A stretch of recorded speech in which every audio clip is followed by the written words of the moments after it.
Tingnan nyo mga kababayan, merong sinampang kaso si Chis Escudero. Mga kababayan, hindi dapat maging laruan ng makapangyarihan ang hustisya. At kung gagamitin ito ni Chis Escudero bilang panakot, lalo lamang nitong ipinapakita na meron siyang tinatago.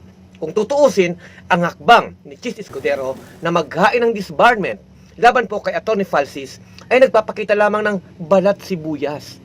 Isang politiko na matagal nang nasa eksena, pero hindi marunong humarap sa normal na batikos at komento ng taong bayan. Natural, sa demokrasya ang pagpuna, lalo kung may mga usaping kine-question sa integridad ng isang opisyal. Pero imbes na magpaliwanag at magpakita ng linaw, ang sagot ni Escudero ay pananakot at pagpapatahimik at kinakasuhan.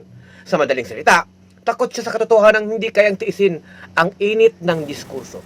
Kung ganyan ang ugali niya, hindi kayang tiisin ang puna, baka panahon na rin para tanungin, karapat dapat ba siyang manatili sa pwesto kung mismong boses ng bayan ay pilit niyang pinipigilan at tinatago?